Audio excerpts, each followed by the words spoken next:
नमस्कार दोस्तों। आज हम लोग तिरुवनंतपुरम लोकसभा सीट के पिछले 25 वर्षों के चुनाव रिकॉर्ड को जानेंगे।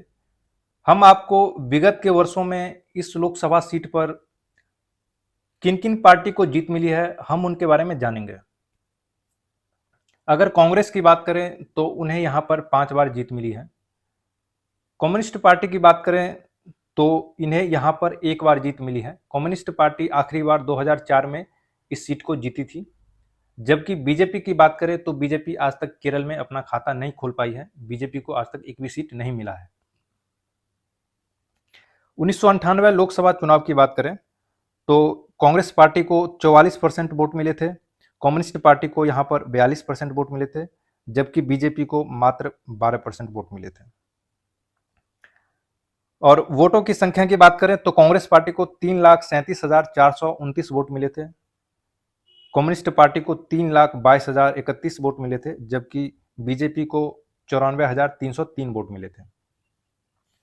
अगर वोट जीत और हार की बात करें तो मात्र 15,000 वोटों की थी। तो वोटों का जो अंतर था वो मात्र 15,000 का था। कांग्रेस पार्टी को काफ़ी नज़दीकी मुकाबला में जीत मिली। ठीक है, तो यहाँ पर काफ़ी फाइटिंग रही, काफ़ी नज़दीकी मुकाबला रहा, लेकिन कांग्रेस पार्टी को जीत मिली। बीजेपी को काफ़ी अच्छा प्रदर्शन तो नहीं कह सकते, लेकिन 12% वोट मिले हैं, जो कि काफ़ी अच्छा है। 1999 लोकसभा इलेक्शन की बात करें तो कांग्रेस को यहाँ पर 38% वोट मिले थे। कम्युनिस्ट पार्टी को 36% वोट मिले थे, जबकि बीजेपी को यहाँ पर तकरीबन 21% वोट मिले। तो देखिए, बीजेपी का वोट परसेंट यहाँ पर अचानक बढ़ गया, लगभग लगभग डबल हो गया है। कांग्रेस पार्टी को यहाँ पर 2,88,390 वोट मिले हैं और कम्युनिस्ट पार्टी को 2,73,905 वोट मिले हैं। और जीत और हार के अंतर की बात करें तो मात्र 15,000 वोटों का ही है। ठीक है, तो यहाँ पर जो जीत और हार का जो मार्जिन है वो काफ़ी कम है, सिर्फ 15,000 वोटों का ही है। ये समझने वाली बात है। और सबसे बेहतर बात इस बार बीजेपी के लिए रही कि उन्हें जो वोट परसेंट है वो तकरीबन डबल हो गए और वोटों की संख्या में भी काफ़ी वृद्धि हुई है। अब 2004 के लोकसभा चुनाव की बात करें तो यहाँ पर कम्युनिस्ट पार्टी को जीत मिली। कम्युनिस्ट पार्टी को 37% वोट मिले और कांग्रेस पार्टी को 30% वोट मिले, जबकि बीजेपी को 30% वोट मिले। देखिए, बीजेपी का वोट फिर से बढ़ गया। तो बीजेपी का जो यहाँ पर वोट परसेंट है लगातार बढ़ रहा है।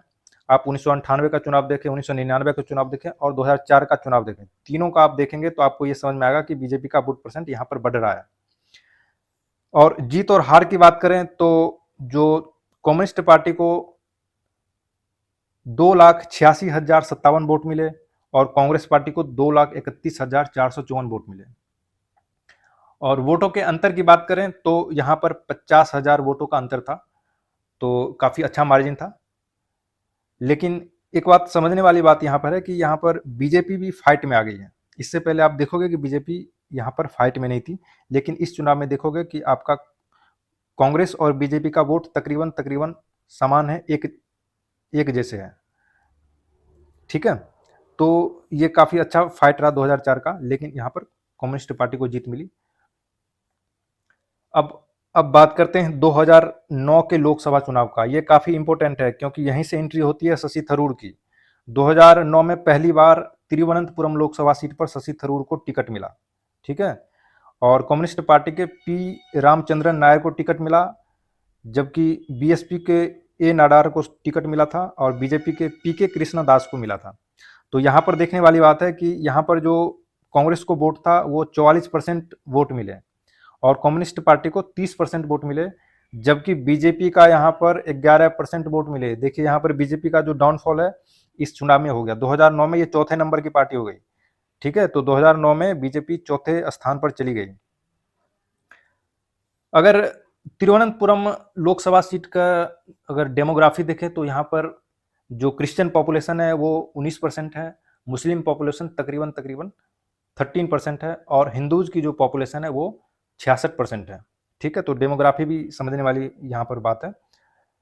और 2014 के लोकसभा चुनाव की बात करें तो 2014 के लोकसभा चुनाव में कांग्रेस को यहाँ पर 2,97,806 वोट मिले थे और बीजेपी को यहाँ पर 2,82,336 वोट मिले, जबकि कम्युनिस्ट पार्टी को यहाँ पर 2,48,941 वोट मिले।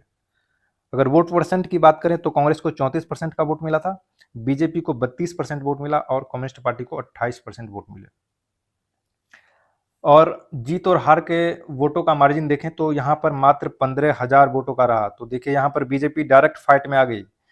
पिछले चुनाव में बीजेपी अगर 2004 की बात करें तो तीसरे नंबर की पार्टी थी, जबकि 2014 के चुनाव में बीजेपी दूसरे नंबर की पार्टी हो गई। ठीक है, तो बीजेपी सेकंड पोजीशन पे आ गई।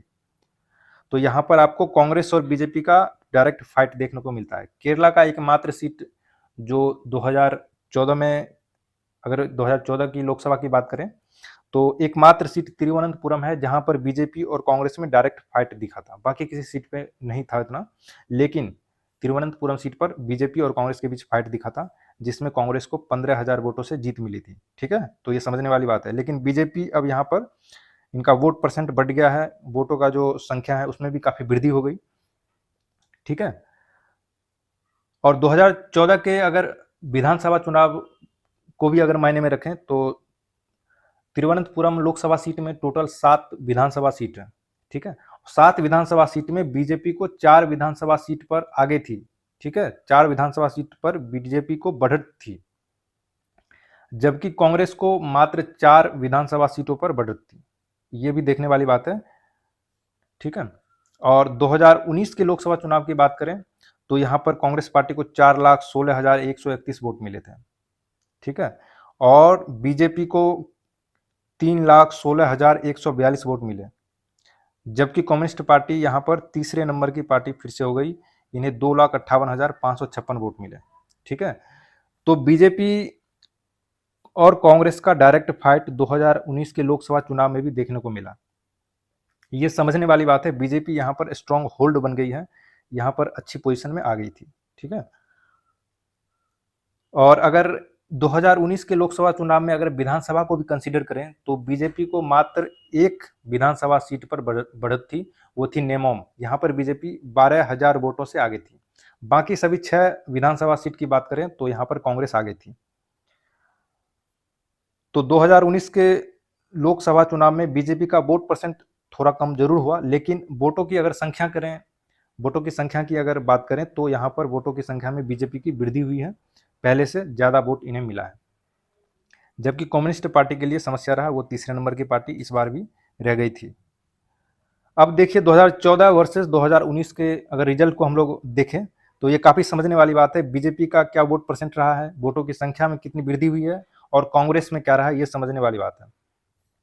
तो 2014 में डॉक्टर शशि थरूर को 2,97,806 वोट मिले, और वोट परसेंट की बात करें तो 34% वोट मिले। जबकि बीजेपी की बात करें तो बीजेपी को 2,82,336, और वोट परसेंट की बात करें तो 32% वोट मिले। जबकि 2019 की बात करें तो शशि थरूर जी को 4,16,131 वोट मिले। तो देखिए वोट की संख्या जो है वो काफी बढ़ गई, तकरीबन 1,25,00,000 वोटों की वृद्धि हुई है। आप देखोगे तो 1,20,000 के आसपास इनको वोट की जो वृद्धि हुई है ये आपको देखने को मिलेगा। जबकि बीजेपी के वोटों में भी वृद्धि हुई है, लेकिन उतनी ज्यादा मात्रा में नहीं हुई है। बीजेपी के वोटों में लगभग 25,000 के आसपास वोटों की वृद्धि हुई है। और वोट परसेंट की बात करें तो वोट परसेंट में बीजेपी को नुकसान हुआ है, थोड़ा कम जरूर हुआ है। 32% 2014 में थी, जबकि 31% हो गई 2019 में। ठीक है, तो ये डाटा आप लोग एनालाइज करें, देखें। और कम्युनिस्ट पार्टी के लिए झटका रहा है, वो तीसरे नंबर की पार्टी 2014 में भी रही, और 2019 के इलेक्शन में भी वो तीसरे नंबर पर रही। तो आप डायरेक्ट फाइट की बात करें तो 2014 और 2019 में बीजेपी और कांग्रेस के बीच ही रही थी, और ऐसा उम्मीद है कि 2024 के इलेक्शन में बीजेपी और कांग्रेस के बीच में डायरेक्ट फाइट देखने को मिलेगा। ठीक है, तो आप लोग भी काफी रोमांचक मुकाबला होगा, काफी इंटरेस्टिंग होगा।